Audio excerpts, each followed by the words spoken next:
Welcome into Tar Heels Herald. Today I want to talk about the possibility of a UNC playoff run. And now when you look at all the way too early top 25 polls, you notice a lot of them. And now I'm shocked, even as a Tar Heel fan, that most people are putting us between 6 and 8. If I had to make my own top 25 poll, I would probably hover us around 10 to 12, just because we already had a top 5 this year, and then we lost to the worst team in the ACC. Just saying. But, I'm not going to complain if everybody else thinks we're supposed to be good. I mean, I know going into a season overrated is always tough, but hopefully we can keep up to the standards that we were given. So if you look at now, I know our schedule comes out January 28th. That's just the dates. We technically already know who we're playing. Our non-con game or schedule is Wake Forest and Notre Dame as our two ACC non-conference. Whatever reason, we like doing that. And then I'm pretty sure we face one of the Carolinas. I think it's Western, maybe wrong, and then some other small school. But anyways, the main thing you have to look at is who do we face on the non-con that's really that tough, and that's going to be Notre Dame. Now, Notre Dame's probably going to take a drop-off this year, I'm guessing. Whether or not they do, Notre Dame's probably still going to be a tough match for us. Just because they're a very highly defensive unit year in and year out. So it's always going to be a tough battle. But it's definitely going to be our toughest non-con game. And then, our regular conference games, we really have to see after a couple of weeks what the ACC Coastal's going to do. First off, I don't think we're facing anyone of significance in the other division. If I'm not mistaken, I think it's Pitt and not Georgia Tech, Louisville maybe. But the main thing is the main thing we gotta wait and see is, again, who else is not overrated.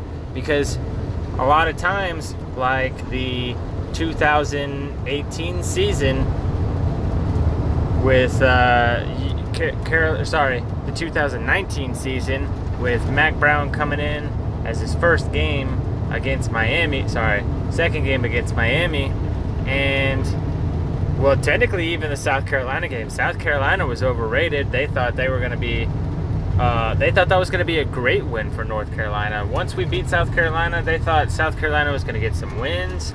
South Carolina was going to, look decent in the SEC, and that was going to be a great win for North Carolina. Then we were starting to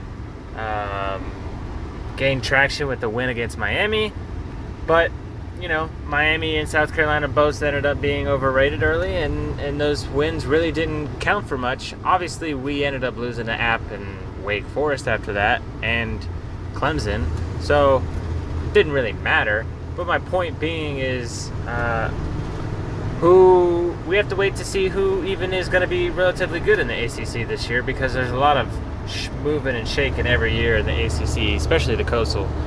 So we'll have to see. We're assuming Miami's going to be good. We're assuming Florida State probably takes a step up, especially with all those transfers coming in. You definitely got to assume they're going to be better than what they were last year. I mean, I can't talk crap about them because they beat us, but again, there's no way they're not going to be better. So Miami, Florida State, Is Virginia Tech going to bounce back, or is Justin Fuente still falling off a cliff? Can Virginia continue to be good with that Armstrong QB? So, a lot of questions. We'll probably talk about it some more when the actual schedule comes out, because there's a lot of what they call the in-between games that the trap games is what they call them. Do we have any trap games? What games do we need to look forward to? Now, a lot of people weren't looking at the trap game this year that we had, which was Florida State. The only reason it became a trap game was because we got our egos too big with that top 5 ranking. So that's probably why we may not know all the traps, but we'll talk about it, see what it looks like. But we definitely have a shot to go undefeated in this regular season. It's a similar schedule to this year, and we should have won every game this year. So it's not getting any harder. The hardest person on our regular season is going to be probably Miami and Notre Dame, just like this year. And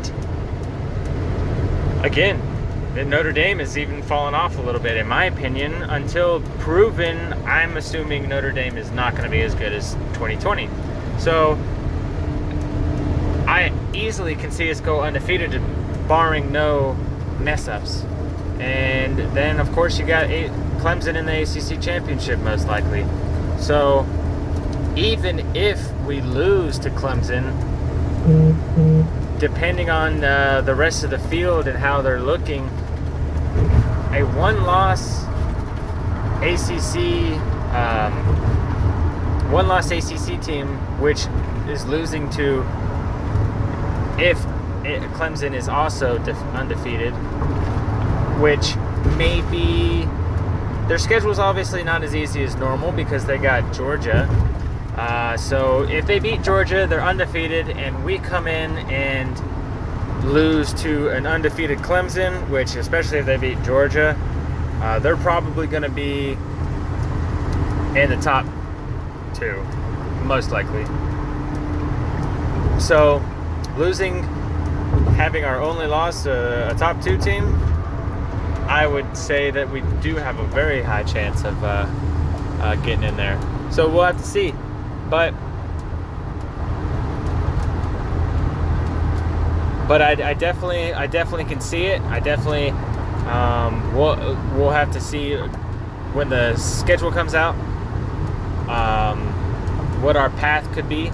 But with everybody coming back, especially with this defense, the defense is the real key to what we need to look forward to in seeing if we actually have a shot to get to the playoffs, or at least let's say not to the playoffs. Let's actually say in giving Clemson a run for their money, because honestly, giving Clemson a run for their money is what we need to do to even have a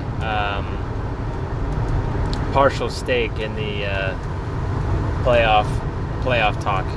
So we'll have to see early on what this defense does. I assume the offense is just going to be just as fine. I don't. But maybe their wide receivers take a little bit to settle in. Not really the wide receiver. I would say more of the running back squad to settle in and see what they are. But I think the offense will be fine. The defense is what we're going to need to see. And then after a couple games, and if the defense is looking like a top 25 defense, I say there's definitely we may not even be dark horses at that point. If we're having a top 5 offense and a top 25 defense, we may not even be dark horse. They'll probably consider us dark horses still, just because of the fact that we're UNC, a basketball school. But we'll see. But I'll probably come back to you guys after the 28th to talk about the schedule, see what we're gonna do, and then we'll go from there. All right. Thank you guys for tuning in.